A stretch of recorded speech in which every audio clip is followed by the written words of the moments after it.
if you want more time off and that if you want more peace of mind, you have to cross that damn bridge.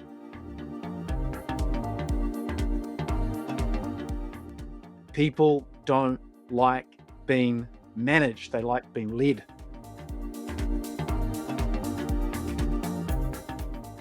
You're inspiring when you're there, and you're far less inspiring when you keep playing it small and doing what you've always done.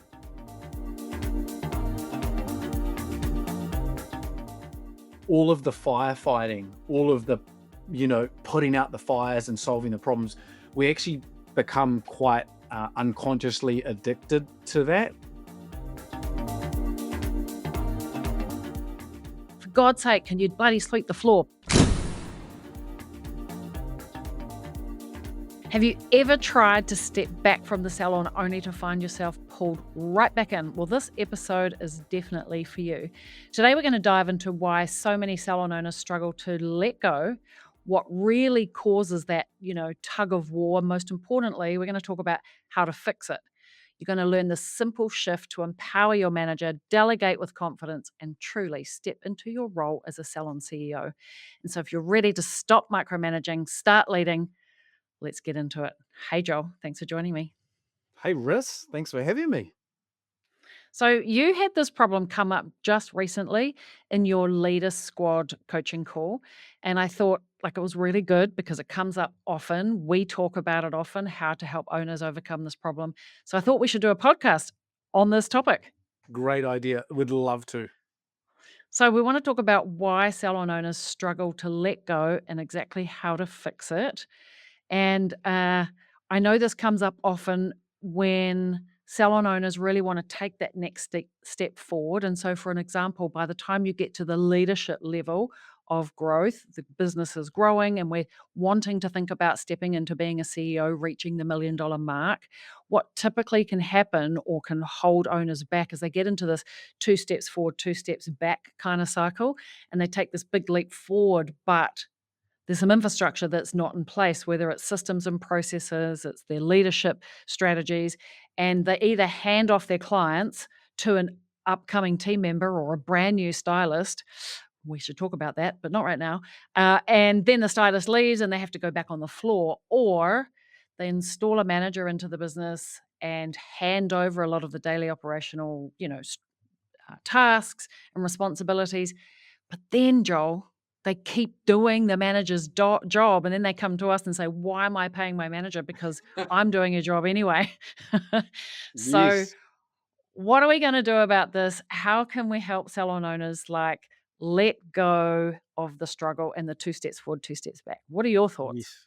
Yeah, I love it, Russ, and I think the struggle is real. I think often salon owners find themselves in what would arguably be called a good position where they have the opportunity to step forward. And I often think about the metaphor of a bridge, and on the other side of the bridge is what they want. It's the higher profit, it's the increased revenue, it's the high trust team, it's the brand, it's all of those things. And they know that as their team builds, they need to cross that bridge and move closer towards leading those things. But then every now and then they go back across the bridge to where they've been. And they do struggle to let go. And as you mentioned, we've had this in one of our leader squad calls. We've actually had it in our Facebook group as well, where owners asking, how do I let go? And so I think that there's a couple of things that we should really think about if we're truly ready to let go. Um, and we could dive into that now, Russ, if you're keen to.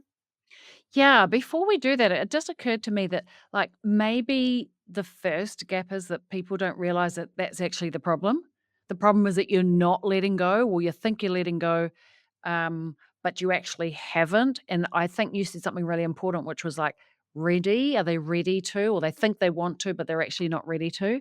And there's a lot of reasons why not. But actually, that's the answer is you have to let go. And maybe we're going to help you today recognize that letting go is doable and possible with these 3 things.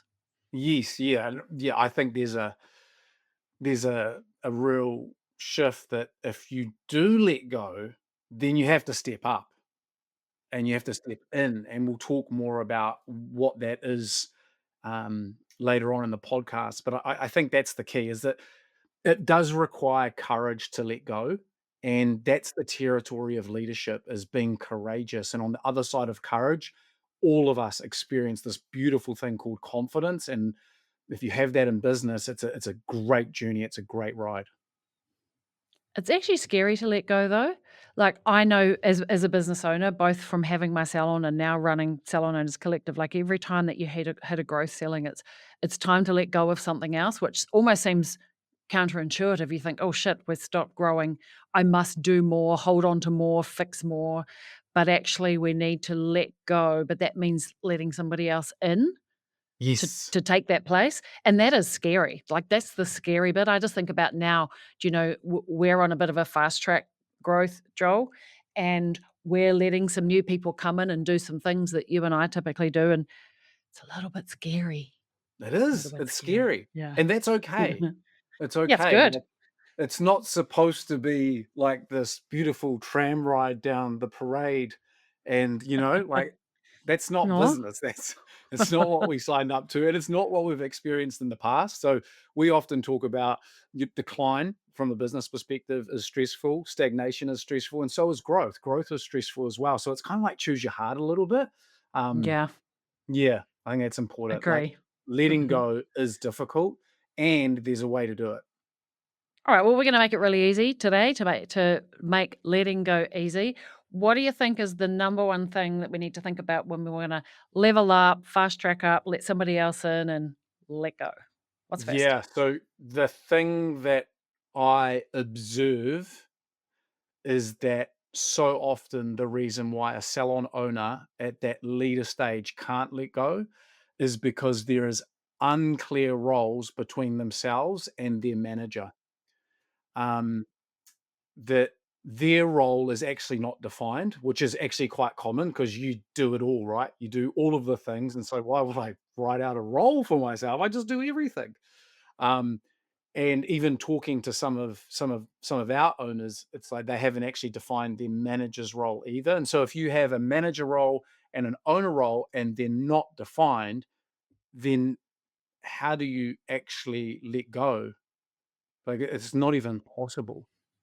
I agree, and you said something really important, which was, like, we are used to doing all of the things, and as a business owner, we can often like, our whole identity is wrapped up in being the business owner and what we do, and we problem solve. There's a problem, we just jump in and do it, and so we have this ability to do all the things mostly, and so it becomes common knowledge in our own brain that you just do all the things, and so it's obvious, isn't it, that what a manager needs to do?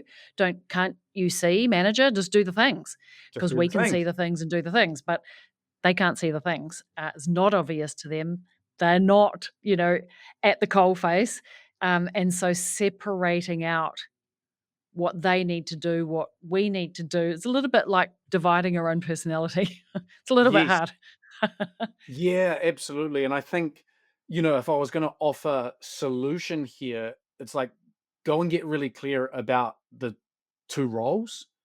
And once you've got that clarity, if the manager knows that you don't do these things because they do them, but you do those things, like, there's something about that that actually elevates and moves us into high performance. It's like for the manager, they're going, well, now I know that my owner does those things because that's their role, and that means I do these things. And with all of the tasks and all the responsibilities, there's also a beautiful conversation around results. So in that role, what results is the manager responsible for? That's a great thing to get nice and clear. So I think that's probably one of the first things around role clarity, is making sure that you have two really clearly defined roles. And then I reckon the next thing to do when you've got the role clarity is, like, give them permission to take the lead and to do the things. Like, you gotta back them up a little bit. Like, I give you permission to make decisions, and whatever you make, decisions that you make, I'll back you up. You're gonna get it wrong sometimes. We're gonna have a conversation about it afterwards, or give them as much information as possible to know what the right decision or the criteria is to make decisions so they can get it right more often if there's some really clear yeses and nos and black and white things. Um, Otherwise, they're just going blind, do you know? Yeah. And like we often risk talk about empowering your manager, empowering the people. And just little secret, like the way you do that is give them decisions to make. Like, Oh, true. give, like that's it. Like you can't just say, Actually, just run the team meeting. Like that's not a decision, that's a task. And they could do it well or they could do it poorly. But helping them to make decisions. Greta, last week we ran our 2-day intensives all around fast track to freedom. Actually, one of the things that Greta helped our owners do was a decision making framework.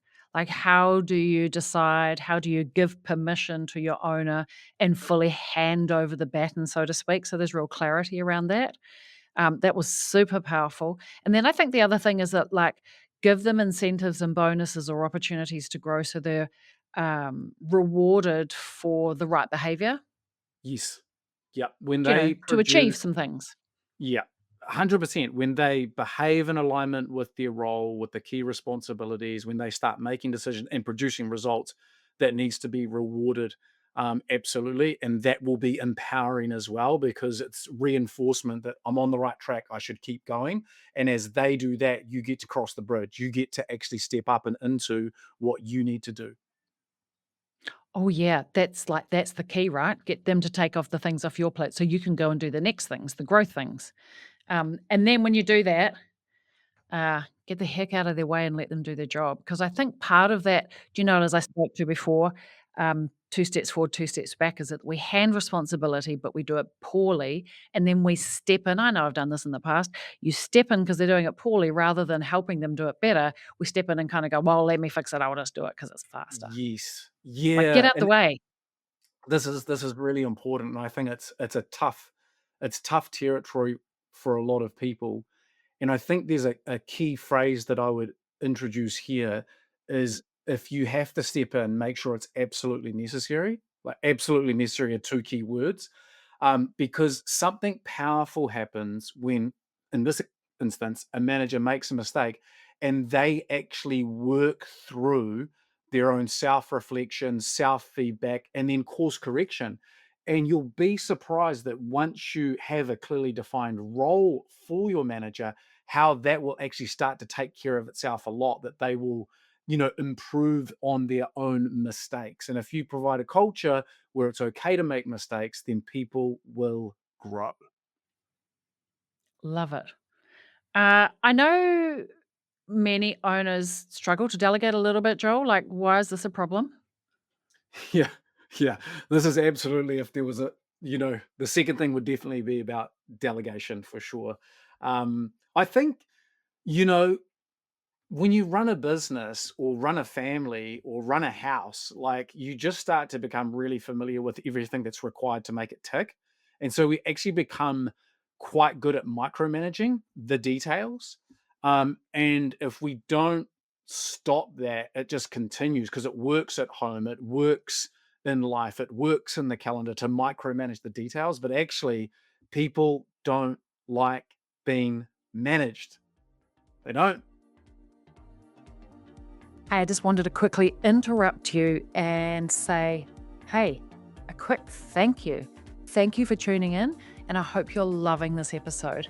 But let me ask you, have you ever felt like you reached the top of the mountain only to realize there's another, even bigger peak ahead? So if you have hit the $1 million revenue mark already, but suddenly the strategies that got you here aren't really working anymore, growth is slowed, you're making bigger decisions, managing a larger team, and the weight of it all, well, it's a lot.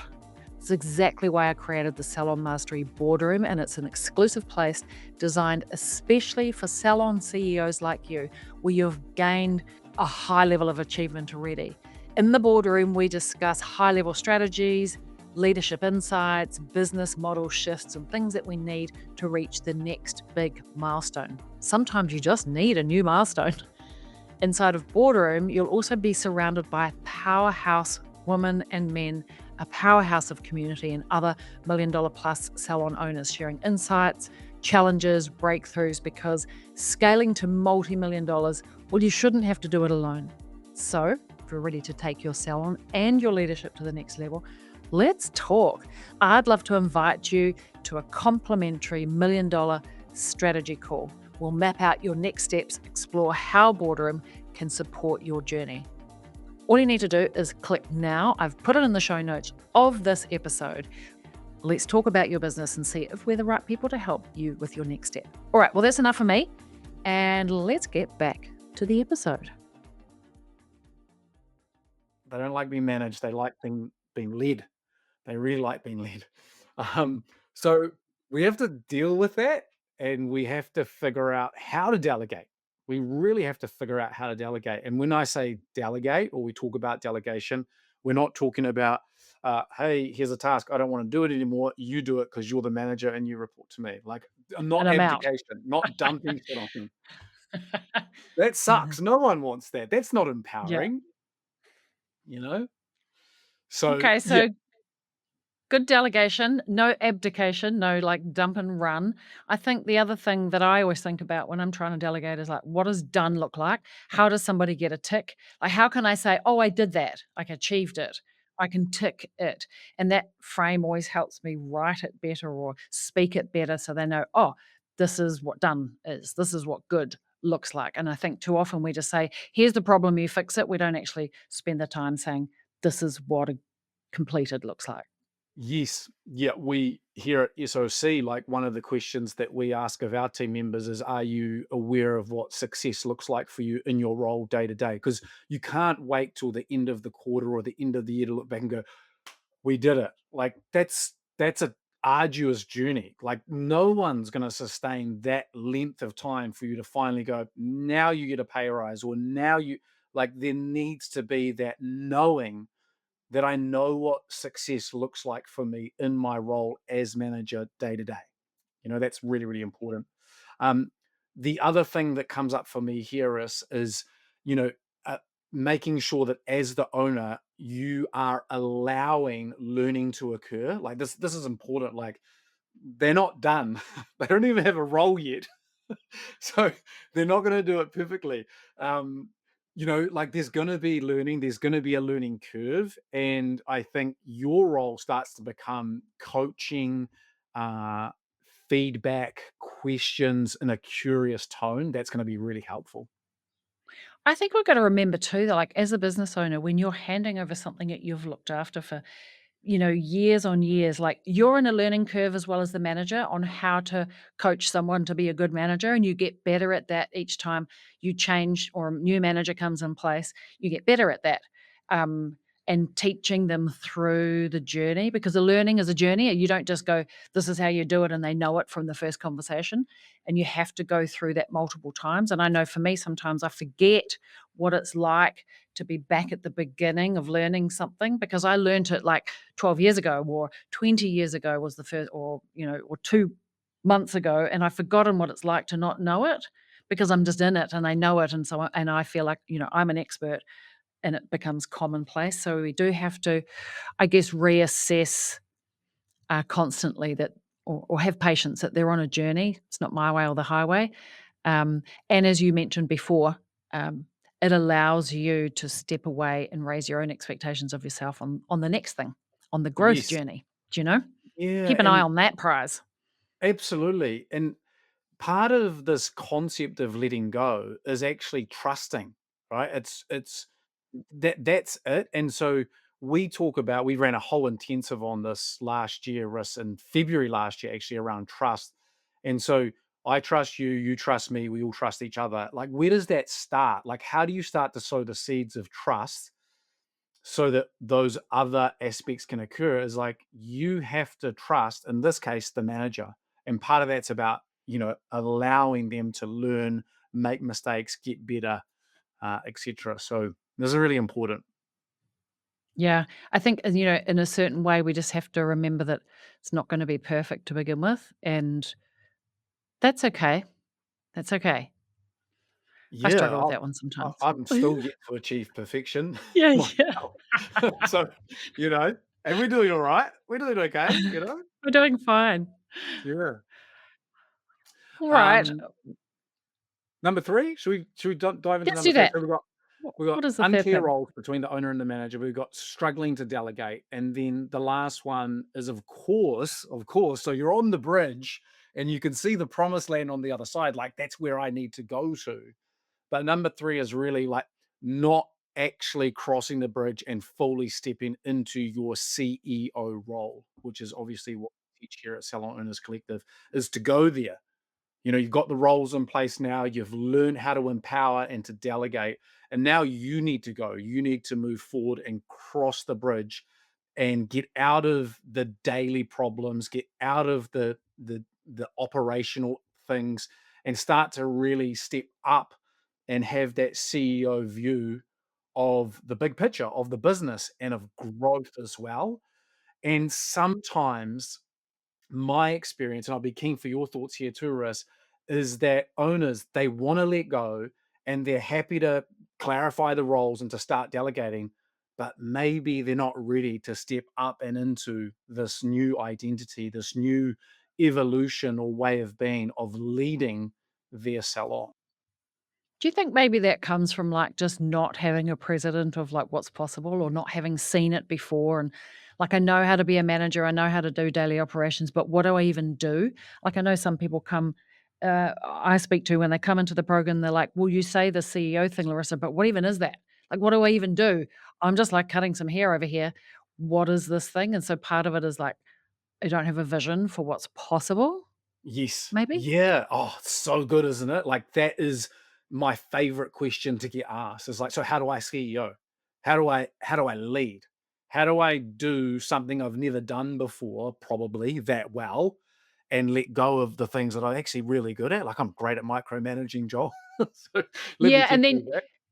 and then you're going back to the thing you don't know how to do, and so you become a D1 and you're just like, "I don't know how to do this. I now suck at it." And so you're back into this uncomfortable, and it's actually more comfortable to be back in that thing that you've been doing for years, and it's the same habit and behavior. It's kind of what you're speaking to, right? Like, you're gonna leave that behind with your manager, and you're gonna step into this new thing that's, like, scary, uncomfortable, but hard, clunky, Yeah. can't imagine Well, it. and here's the thing, most owners that we talk to are either experiencing this, on track to doing this at the very least, or totally aware that if you want more money, that if you want more time off, and that if you want more peace of mind, you have to cross that damn bridge. You have to step up and into this role and And get actually uncomfortable. and get uncomfortable because it's choose your hard, right? I can keep doing what I've always done, and that's hard because I'm not letting go and they keep making the same mistakes. Or I can do what we've talked about today, and I can actually start to go and answer that question. What would it look like for me to really become the CEO of my salon? That's a great question to answer. Mhm. It's a good question to answer. And there's a bit of a leap of faith to kind of step into that when you don't really know or understand what that is. And when I think about, like, choose your hard, it's like taking a step up. Like, that's the hard bit. It's gonna be hard to take the step up, but then there's this whole new plateau. There's this not plateau, there's a whole new field on the other side of the bridge, and they're like, "That's the wonderland. The sun is shining, and it's different." It's good. It's good. That's where you need to go. It's someone said it, the cave that you fear to enter is the one you must. Like, whatever makes you nervous, anxious, or worried about your next level in business, that's what you need to lead into. That's the cave that you need to enter, because on the other side of that is progress. On the other side of that is a sense of success, because you'll get wins really quick. If you don't know how to lead, and you step up into Salon CEO and you start leading within a day, let alone a week, you're gonna have so many wins in front of you. It's gonna be so great. Like, you're just gonna be more lit up. You're gonna come home and talk to your husband and be like, "How was work?" It's like, "Fuck, it was hard, but man, it's like I'm winning. Things are happening. Managers taking control. She feels empowered. She's got a career pathway. Team is stepping up because she stepped up." Like, it starts to really move, but it requires you to step up into that role and it requires you to lead and be strategic for sure. Yeah, and I think to do that, what you're kind of leaving behind, daily operations and managing the day to day of the team, is like setting really clear outcomes for your leadership team or the people so they know that they're winning, so you can go and find new paths and new vision. Like, Yes. get super clear on that. Yeah. And that's a whole nother topic.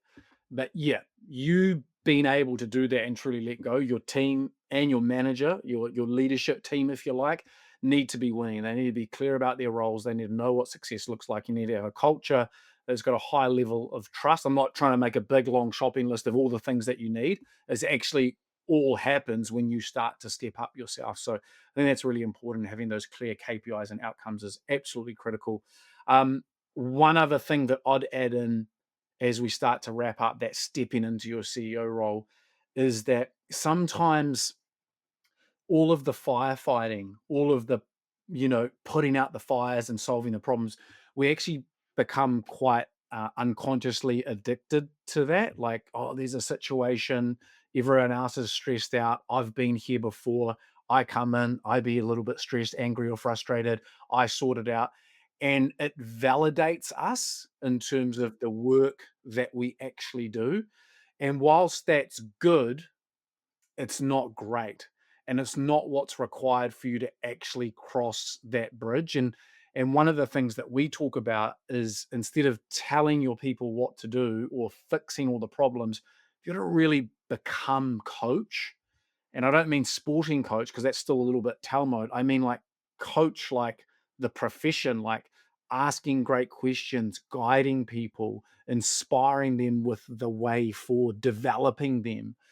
That's what I mean when I say coach. And that's part of the shift is get out of the firefighting and get into leading. Nice.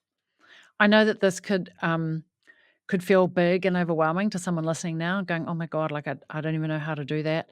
But uh, the Motivating Managers program and the leader squads, or even Salon CEO, like those things we have done for you, like just fast track. We've got the job description, we've got the framework to do uh, delegation, not micromanagement, leadership, coaching, and training. Like we can fast track that.